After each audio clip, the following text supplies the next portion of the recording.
Hi dears, good morning. വിശേഷങ്ങളിലേക്കായി എല്ലാവർക്കും സ്വാഗതം. അങ്ങനെ കണവ തോരൻ വയ്ക്കുന്ന സമയത്താണെങ്കിൽ ആദ്യം കണവ നന്നായിട്ട് വൃത്തിയാക്കിയിട്ട് ഉപ്പും മഞ്ഞൾപ്പൊടിയും മുളക് പൊടിയും എല്ലാം കൂടെ മിക്സ് ചെയ്ത് ഒന്ന് വേവിക്കാനായിട്ട് വെക്കുക. അതിനുശേഷം തേങ്ങയും പിന്നെ പെരുംജീരകവും പിന്നെ കറിവേപ്പിലയും ഇവ ഇത്രയും കൂടെ അരയ്ക്കേണ്ട, കുറച്ചൊന്ന് ക്രഷ് ചെയ്തിട്ട് ഇട്ട് കൊടുക്കുക കേട്ടോ. പിന്നെ കുറച്ച് എണ്ണ ഒഴിക്കുക.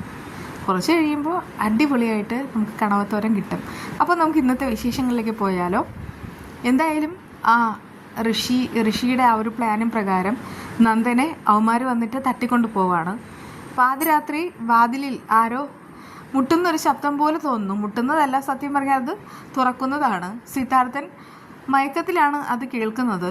എന്നാൽ രാവിലെ ആണെങ്കിൽ ഇതൊന്നും അറിയാതെ പ്രഭാവതിയാണെങ്കിൽ ചായയും കൊണ്ട് നന്ദൻ്റെ റൂമിലേക്ക് വരികയാണ്.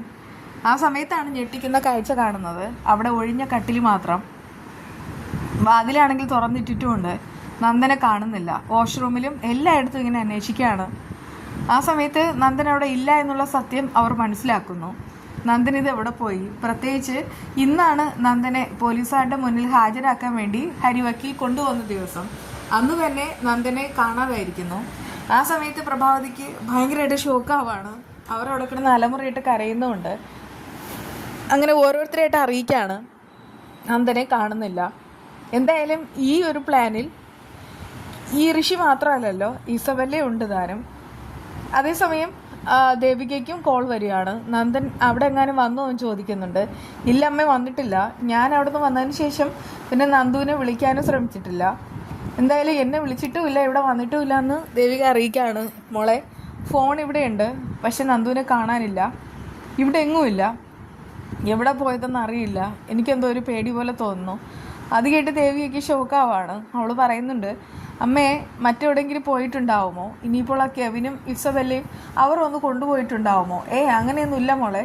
ഇത്ര രാവിലെ തന്നെ അവൻ എങ്ങും പോയില്ല, എനിക്ക് ഉറപ്പാണ്. പ്രത്യേകിച്ച് പോലീസുകാർക്ക് കീഴടങ്ങണം എന്ന് പറഞ്ഞ് അവനിങ്ങനെ നിൽക്കായിരുന്നു. അതുകൊണ്ട് തന്നെ എന്തായാലും പോയില്ല എന്നൊക്കെ ഉറപ്പിച്ച് പറയാണ്. പക്ഷെ ദേവികയ്ക്കും ആകെപ്പാടൊരു സമാധാനക്കേട്. അങ്ങനെ മൊബൈൽ എടുത്തിട്ട് അവൾ നേരെ ഗിരീഷേട്ടനെ വിളിക്കുകയാണ്. എന്നിട്ട് നന്ദു അവിടെ ചെന്നിട്ടുണ്ടോ എന്നുള്ള കാര്യങ്ങളെല്ലാം തിരക്കുന്നു. അപ്പോഴേക്കും അദ്ദേഹം പറയുന്നുണ്ട്, ഇല്ല, വന്നിട്ടില്ല, വിളിച്ചിട്ടുമില്ല.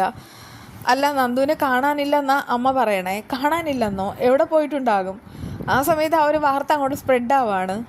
പ്രത്യേകിച്ച് ഇന്നാണല്ലോ പോലീസ് സ്റ്റേഷനിലേക്ക് പോകാനിരിക്കുന്നത്. ഇനിയിപ്പോൾ നന്ദൻ ഒളിച്ചോടി പോയിട്ടുണ്ടാകുമോ എന്നുള്ള ഒരു ചോദ്യം വരികയാണ്. അപ്പോഴേക്കും ദേവിക പറയുന്നുണ്ട്, ഇല്ല, ഒരിക്കലും നന്ദു അങ്ങനെ പോകില്ല. കാരണം നന്ദുവിൻ്റെ തീരുമാനമായിരുന്നു പോലീസിൽ കീഴടങ്ങണമെന്നും കുറ്റം സമ്മതിക്കണമെന്നും എന്നുള്ളത്. പ്രത്യേകിച്ച് നന്ദു ഉറങ്ങിയിട്ട് തന്നെ ഒരുപാട് ദിവസമായി. ഇനിയെങ്കിലും സത്യങ്ങൾ പുറത്തറിയണം എന്നുള്ള കാര്യം നന്ദന് നിർബന്ധമായിരുന്നു. അതുകൊണ്ട് നന്ദു ഒരിക്കലും പോകില്ല. ഇതെന്തോ ഒന്ന് പറ്റിയിട്ടുണ്ട്. എന്തായിരിക്കും? ആ കെവിനെയും ഇസബലെയും വിളിച്ചാൽ കാര്യങ്ങൾ അറിയാൻ പറ്റുമായിരിക്കും എന്നൊക്കെ അവളിങ്ങനെ പറയുകയാണ്. പക്ഷെ അവൾക്കാണെങ്കിൽ കെവിനെയും ഇസബലിനെയും വിളിക്കാൻ നല്ല മടിയുണ്ട് താനും. ഗിരീഷ് പറയുന്നുണ്ട്, ഞാൻ എൻ്റേതായ രീതിയിൽ ഒന്ന് അന്വേഷിക്കട്ടെ. എന്തെങ്കിലും ഒരു വിവരം ദേവികയ്ക്ക് കിട്ടുകയാണെങ്കിൽ എന്നെ വിളിക്കാൻ മറക്കേണ്ട.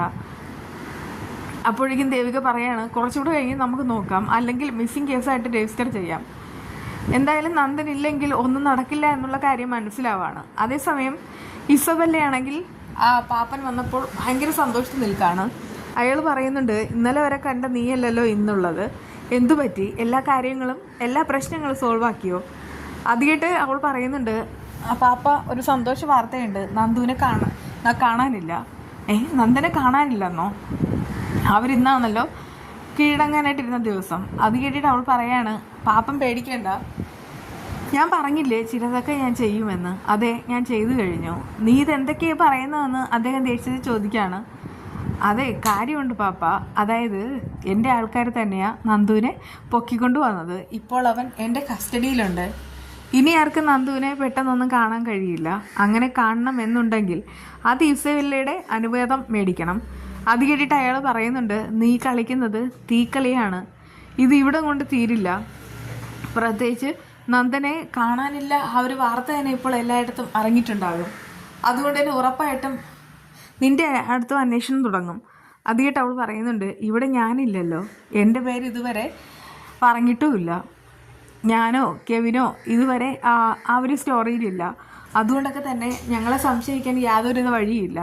പിന്നെ ഞങ്ങളോട് അവർ കാര്യം അന്വേഷിക്കും. അപ്പോഴേക്കും ഞങ്ങൾ പറയും കണ്ടിട്ടില്ല എന്ന്. എന്തായാലും ഇനി ആർക്കും അവനെ കാണാനായിട്ട് കഴിയില്ല. ഇനി ആർക്കെങ്കിലും നന്ദനെ കാണണം എന്നുണ്ടെങ്കിൽ എൻ്റെ അനുവാദം വേണം.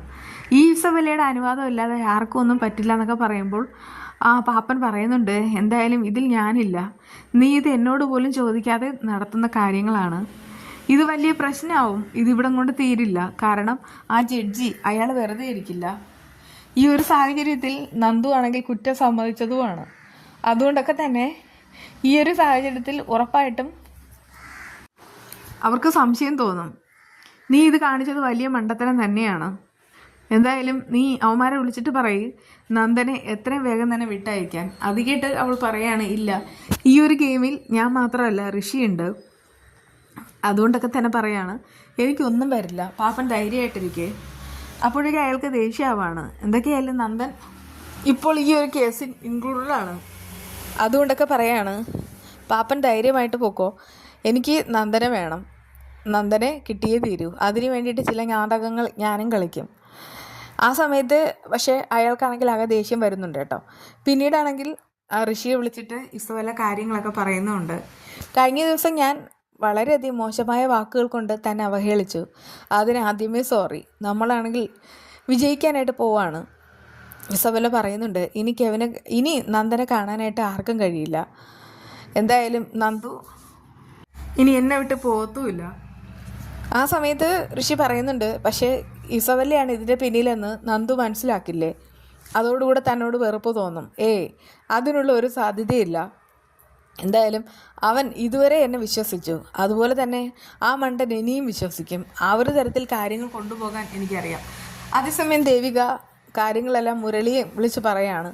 എന്തായാലും മുരളിയും പറയുന്നുണ്ട് ഞാൻ അന്വേഷിക്കാമെന്ന്. സാധാരണ ഇങ്ങനൊരു ഘട്ടം വരുമ്പോൾ മുരളിയാണ് പല ഘട്ടങ്ങളിലും ഈ നന്ദനെ രക്ഷപ്പെടുത്തിയിട്ടുള്ളത്. അതുകൊണ്ട് തന്നെ ദേവികയ്ക്കും നന്ദനും വേണ്ടിയിട്ട് മുരളി ഇറങ്ങിയാൽ ഉറപ്പായിട്ടും എന്തെങ്കിലുമൊക്കെ നടക്കും. ഇതുവരെ കണ്ട കാര്യങ്ങൾ പോലെയല്ല ഇനി വരാനിരിക്കുന്നത്. ഇസബെല്ല തനിക്കായിട്ട് തന്നെ കുഴിച്ചു കഴിഞ്ഞു. അതുകൊണ്ടൊക്കെ തന്നെയാണ് അവൾക്ക് ഇപ്പോൾ ഈ ഒരു ബുദ്ധി തോന്നിയത്. അതുപോലെ തന്നെ ഹരിവക്കീലും കാര്യങ്ങളൊക്കെ അറിയാണ്.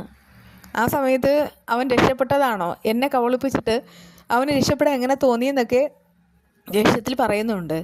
ആ സമയത്ത് പ്രഭാവതി പറയാണ്, ഹരിയേട്ട അങ്ങനെ ഒരിക്കലും എൻ്റെ മകനെ പറ്റി പറയരുത്. കാരണം അവൻ ഹാജരാകാമെന്ന് പറഞ്ഞ സമയത്ത് പോലും ഞാൻ അതിന് തടയിട്ടു.